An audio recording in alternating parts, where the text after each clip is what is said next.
3장 7절에 보면요, 그들이 눈이 밝아져 자기들이 벗은 줄 알고 무화과 나무 잎을 엮어 치마를 삼더라. 사실 아담과 하와가 다 벌거벗은 거는 선악과를 먹기 전이나 후나 똑같아요. 근데 왜 자기들이 벗은 걸 알고 치마를 만들었을까요? 그거는 하나님께서는 사람을 만드시고 사람과 이렇게 교제하고 또 아름답게 동산에서 같이 거닐고 또 이야기를 쭉 하면서 이것은 선한 것이고 이런 건 악한 것이고 여러 가지 사람을 이렇게 가르쳐 주려고 했는데, 하나님이 먹지 말라는 선악과 나무를 먹고 악이 뭔지를 빨리 알아버린 거예요. 그러니까 죄책감을 느낀 거예요. 부끄러움을 느낀 거예요. 그 방법이 잘못됐기 때문에. 그래서 그 치마를 엮는 그 하와를, 아담과 하와를 보면서 죄를 인식하기 시작했다 하는 걸 볼 수 있고, 또 하나는 이 문장에서 부부 사이가 분리되었다 이런 걸 볼 수가 있어요. 무화과 나무로 잎으로 아랫도리를 가린 것은 그냥 단순히 자기들이 벌거벗은 걸 이렇게 가린 거지만, 그 받을 죄에 대한 책망 이런 것을 좀 덜으려고, 그리고 뭘 숨기려고, 자기가 느끼는 부끄러움을 숨기려고 하는 데서 나오는 그러한 아담과 하와의 모습을 보는 거예요. 근데 사실 우리 부부 간에 가장 육체적으로 친밀한 관계가 있는 아랫도리를 그 무화과나무 잎으로 가렸다, 그 장막으로 막았다, 이거는 부부 사이를 분리가 되었다는 것을 상징하는 거예요. 이 말은 조금 있다가 하나님이 아담 너 왜 그렇게 했느냐 했을 때 아담이 하는 대답을 보면 더 확실히 알 수가 있어요. 세 번째로 이 죄를 짓고 나서 본 거는 하나님으로부터 또 분리되는 거예요. 왜? 숨었어요. 숨는 거는 뭐예요? 뭔가는 도망가고 숨는 거잖아요. 그래서 분리가 된 거예요. 이렇게 그 죄를 지은 아담과 하와의 모습이 한 세 가지로 이렇게 나오는데, 또 한번 그 다음 절을 봅시다. 그들이 그날 바람 불 때 동산에 거니는 여호와 하나님의 소리를 듣고 아담과 그의 아내가 여호와 하나님의 낯을 피하여 동산 나무에 숨은지라. 여기에서 보면 또 여호와 하나님이 동산에 거니는 소리를 듣고, 그 이야기는 혼자 하나님이 걸으시는 거예요. 아까 말씀드린 것처럼 인간을 아름답게 짓고 나서 하나님은 교제를 나누면서 잘 지내기로 했는데 아담이 숨어버렸어요, 하와가. 그러니까 혼자 걸으실 수밖에 없죠. 외롭게 걸으시는 하나님을 우리에게 볼 수 있어요. 또 하나는 숨은 아담과 하와를 발견합니다.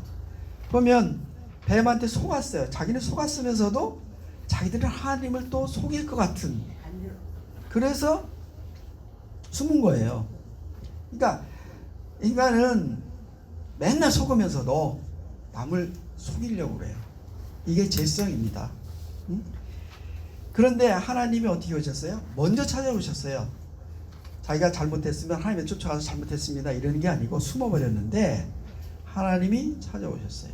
먼저 찾아오셨는데 어떻게 찾아오셨냐? 굉장히 부드러운 말씀을 하시는 거예요. 네가 어디 있느냐? 네가 벗은 걸 누가 알려줬느냐? 내가 먹지 말라는 선악과를 먹었느냐? 이렇게 여러 차례 부드럽게 말씀을 하시는 거예요. 하나님은 다 알고 계세요. 지금 아담과 하와가 어떤 일을 했는지도 다 알고 계세요. 그런데 이런 질문을 하면서 스스로 반성하고 자기를 깨닫기를 원해서 이렇게 부드럽게 얘기를 해 주시는 거예요. 아니, 우리 머리털까지 다 세시는 하나님, 우리 앉고 일어나는 것 다 하시는 하나님이 하나님 우리 속일 수 있어요? 속일 수 없죠.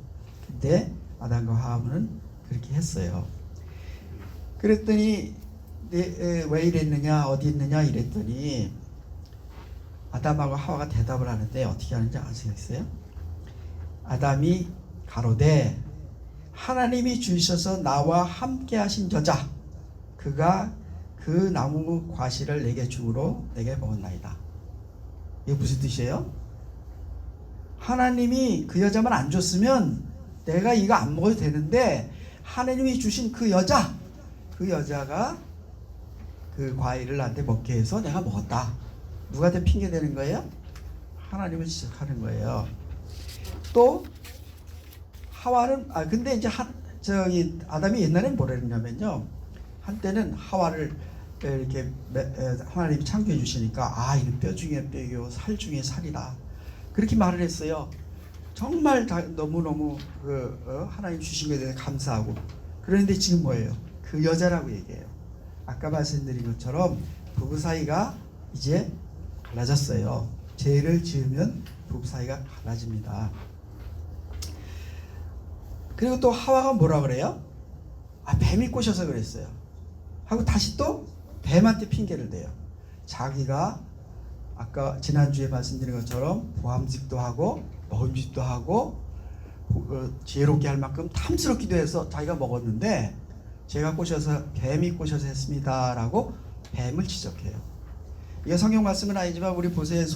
지적하는 손가락을 보세요. 이렇게 제가 먹었어요, 제가 그랬어요 하잖아요. 한 손가락은 그 사람을 가리켜요. 세 손가락이나 네 손가락은 자기를 가리켜요. 자기한테 문제가 있는데 이렇게 다른 사람을 지적하는, 기억하기 좋게 제가 이 손을 들어서 말씀을 드렸는데, 우리는 잘못하면은 내 탓이 아니라고 남의 탓이라고 자꾸 이렇게 하는 핑계를 대는 것이 아담과 하와의 죄에서 우리도 나왔어요. 아담과 하와가 죄를 지었잖아요. 우리도 똑같잖아요. 이런 모습을 보면서 우리도 죄인이다 이렇게 볼 수가 있는 거예요. 근데 또 그 다음에 뱀한테 이제 하나님이 징계를 봐요. 뱀한테 어떻게 징계를 하셨냐? 3장 15절에 보면 내가 너로 여자와 원수가 되게 하고 네 후손도 여자의 후손과 원수가 되게 하리니 여자의 후손은 네 머리를 상하게 할 것이요 너는 그의 발꿈치를 상하게 할 것이라. 아까 우리가 읽은 본문의 말씀입니다. 이 말씀을 원복음, 다른 말로 최초의 복음이라고 그래요. 복음은 뭐예요? 기쁜 소식, 좋은 소식이잖아요. 이 5절 말씀이 최초로 우리에게 주신 기쁜 하나님의 말씀이에요. 무슨 뜻이냐? 뱀은 사탄이에요. 사탄에게 여자와 원수가 되게 하고 그 후손도 원수가 되게 할 뿐 아니라 그 후손이 네 머리를 상하게 할 것이다. 너는 그 발꿈치만 이렇게 물지만 넌 머리를 상할 것이다. 그 이야기는 사단이 결국 망할 것이다. 그런데 그 여자의 후손은 누구예요? 예수 그리스도. 마리아를 통해서 난 예수 그리스도가 사단을 멸할 것이다 하는 복음의 말씀이 여기 나오는 거예요. 창세기에 일찍부터 하나님께서는 죄 지은 아담과 하와를 다시 용서하시고 또 그 하나님과의 관계를 회복하시기 위해서 이 말씀을 주신 거예요. 이게 최초의 복음, 원복음이라고 얘기를 해요. 다음에 하와에 대한 징계를 한번 보죠. 하와한테 뭐라 그랬냐면요, 또 여자에게 이르되 내가 네게 잉태하는 고통을 크게 더하리라. 네가 수고하고 자식을 낳을 거며 너는 남편을 사모하고 남편은 너를 다스릴 것이다. 남편은 너를 다스릴 것이다. 이렇게 죄를 짓고 나서 하나님이 벌을 주셨어요. 원래 하나님은 남자 여자를 동등하게 주셨어요. 그래서 그 앞전에 나와 있는 이 창세기 2장 23, 24절에 보면 아담이 가로되 이는 내 뼈 중에 뼈요 살 중에 살이라. 이것을 남자에게서 취하즉 여자라 칭하리라. 이러므로 남자가 부모와 떠나 그 아내와 연합하여 한 몸이 될지라. 갈비뼈 중심에서 뽑아서 또 합쳐서 하나가 된다고 하는 동등하게 남자 여자를 만드셨는데, 죄를 짓고 나니까 하나님이 남자가 여자를 다스리도록 이렇게 하셨어요. 그럼 이 말씀이 계속되면 여자들은 너무 얼마나 억울해요? 그런데 예수 그리스도를 통해서 이 남자가 여자를 다스리는 것을 종식시키셨어요. 예수님께서 죄를 사해 주심으로 죄값으로 받았던 그 벌칙이 다시 회복됐어요. 무너졌어요. 취소를 하시고 동등하게 회복시켜 주셨어요. 그 말씀을 우리가 갈라디아서 3장 28절 이런 데 보면, 너희는 유대인이나 헬라인이나 종이나 지주자나 남자나 여자 없이 다 그리스도 안에서 하나이라. 그리스도 안에서 남자든 여자든 다 똑같다 하고 그리스도가 오셔서 회복시켜 주신 거예요. 또 고린도전서 11장 11절 12절에 보면, 그러나 주 안에서 남자 없이 여자만 있고 여자 없이 남자만 있지 아니하니라. 여자가 남자에게 난 것 같이 남자도 여자로 말미암았으니 모든 것이 하나님께서 낳았다. 남자도 하나님께서 낳고 여자도 하나님께서 똑같다. 이제 누가 더 위고 누가 누굴 다스리고 이런 거 없다 하고 예수님께 오셔서 해방을 시켜주시고, 예수님이 오셔서 해방시킨 건 너무나 많아요. 그렇지만 그 중에 가장 중요한 거, 우리가 죄로부터 완전히 해방된 거예요. 아담 때문에 우리가 모두 죄인 됐다고 지난주에 공부를 했잖아요. 예수님 때문에 우리 모두가 의인이 된 거예요. 그 말씀이 로마서 5장 12절에 나와요. 이러므로 한 사람으로 말미암아 죄가 세상에 들어오고 죄로 말미암아 사망이 왔나니, 이와 같이 모든 사람이 죄를 지었으므로 사망이 모든 사람에게 이르느니라. 아까 말씀드린 지난주에 말씀드린 것처럼 아담 때문에 모든 사람이 죄인이고 죽는다고 그랬잖아요. 그런데 로마서 5장 19절에 보면, 한 사람이 순종치 아니함으로 많은 사람이 죄인된 것 같이 한 사람이 순종하심으로 많은 사람이 의인이 되니라. 여기서 앞에 한 사람은 아담이고 뒤에 한 사람은 예수 그리스도입니다.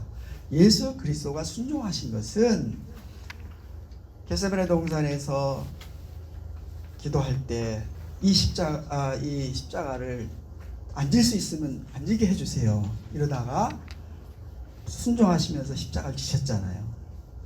모든 사람의 죄를 대속하시기 위해서 그 고통스러운 십자가를 지신 거예요. 그래서 아담이 죄 때문에 다 죄인 됐는데, 예수님이 십자가에 달리심으로 모든 사람이 죄가 사해진 거예요. 다시 창세기 21절을 보겠습니다. 여호와 하나님이 아담과 그 아내를 위하여 가죽옷을 지어 입히시니라. 가죽옷, 무화과 잎으로 신발을 만들어서 가렸는데 그걸 띄고 가죽옷을 입혀주셨어요. 가죽은 뭐예요? 피가 있어요. 동물의 피를 봐야 얻을 수 있는 게 가죽이에요. 누군가를 희생시켜서 너의 부끄러움, 너의 죄를 가려주겠다 하고 예언을 하시는 거예요, 여기에. 그런데 여기에 보면 하나님이 직접 만들어서 입혀주셨잖아요. 우리 죄를 사하고 우리가 다시 회복하는 것은 우리 스스로 할 수가 없어요. 아담과 하와에게 동물 가죽을 입혀주신 것처럼 예수 그리스도께서 직접 십자가에 돌아가셔버렸고 그 피의 보혈로 우리가 죄 사함을 받은 거예요. 그래서 히브리서에 보면 피 흘림 없는 사함이 없느니라 라고 말씀하셨어요. 그래서 그 어려운 십자가의 고통을 우리의 죄 때문에 예수님이 당하신 거예요. 그리고 2000년 후에 그렇게 예언을 했는데 2000년 후에 예수님이 오셔서 정말 십자가를 달리셨잖아요. 네? 가죽옷처럼 우리의 죄를 다 덮어주시고 가죽이 피를 흘려서 나오는 것처럼 예수님이 피를 흘리셨잖아요. 참 어때요? 너무 감사하죠. 아담이 하와가 죄를 짓자마다 자기 영광이 막 무너졌고 자기는 너무너무 아름답게 지어서 이렇게 같이 막 지내려고 그랬는데 이들이 죄를 지었어. 그리고 화가 나서라도 이놈들 하고 내가 너희들을 가만둘 줄 알아 딱 칠 수 있는데 어디 있느냐, 누가 그랬느냐, 뭐 했느냐 이렇게 부드럽게 말씀하시면서 다시 불러서 내가 너희 죄를 가죽으로 이렇게 덮어주겠다. 이 하나님의 모습을 우리가 상상해 보면서 정말 하나님은 우리를 위해서 참으시고 우리가 죄 지을 때마다 다시 이렇게 회복시켜 주시는. 그런데 아담과 하와는 하나 잘못된 게 뭐냐면요, 회개를 안 했어요. 회개를. 우리는 지금 회개를 하면 용서받을 수 있어요. 정말 감사하죠. 하나님께서 죄를 죽을 사람들을 위해서 예수 그리스도를 보내셔 죄를 사하겠다고 말씀을 창세기부터 말씀하시는 거예요. 그러니까 66권의 이 말씀에 계속 예수 그리스도에 대해서 미리 예언을 하시고 예수님이 실제 오셔서 죄를 사하시고, 또 나중에 천국을 마련해 주시고, 그 다음에 또 예수님이 2000년 후에 오신다고 또 했어요.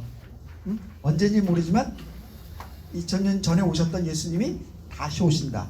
이것이 성령의 큰 줄기고 그 하나님의 구속 사역에 인간을 위한 인간을 사해 주기 위한 끊임없는 인내와 용서와 사랑을 베풀어 주시는 거예요. 너무나 감사하죠.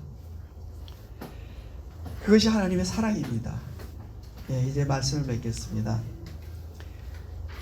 우리는 죄를 짓고 하나님을 피해서 숨고 핑계대고 남을 지적하고 도망가는 아담과 하와를 봤어요.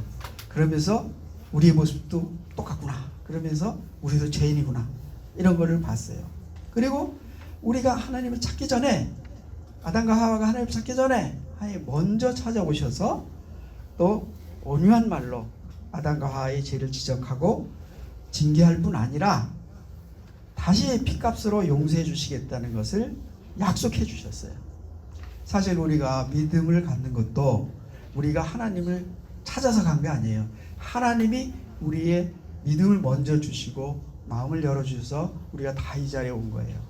그래서 모든 것이 하나님으로 출발했고 지금도 하나님이 하고 계시고, 그래서 우리는 어떻게 해요? 하나님께만 늘 우리가 아까 할렐루야처럼 찬양하고 하나님께만 우리 모든 것을 드리고, 그런 것이 우리의 삶이 되어야 됩니다.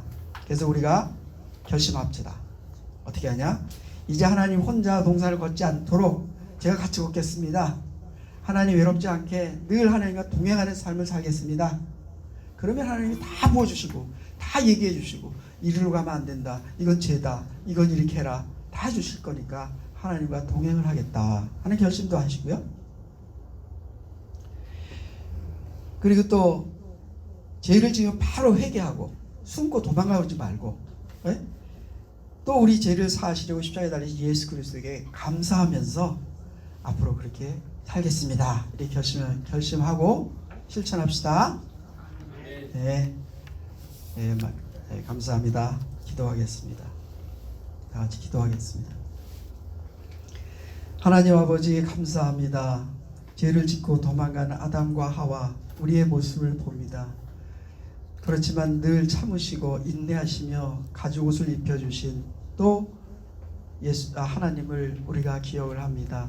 우리의 모습이 어떻든 간에 늘 우리를 받아주시고 또 우리를 감싸시고, 그 무엇보다도 우리의 죄를 사해 주시기 위해 십자가에서 피를 흘리셨던 예수 그리스도를 우리가 마음에 늘 묵상하면서 또 그러한 예수님의 삶을, 하나님의 삶을 우리가 배우며 우리 주변에 있는 많은 사람들을 용서하며 참 인내하며, 또한 그 무엇보다도 나의 것을 나누어주는, 희생하는 그러한 삶을 살게 하여 주시옵소서.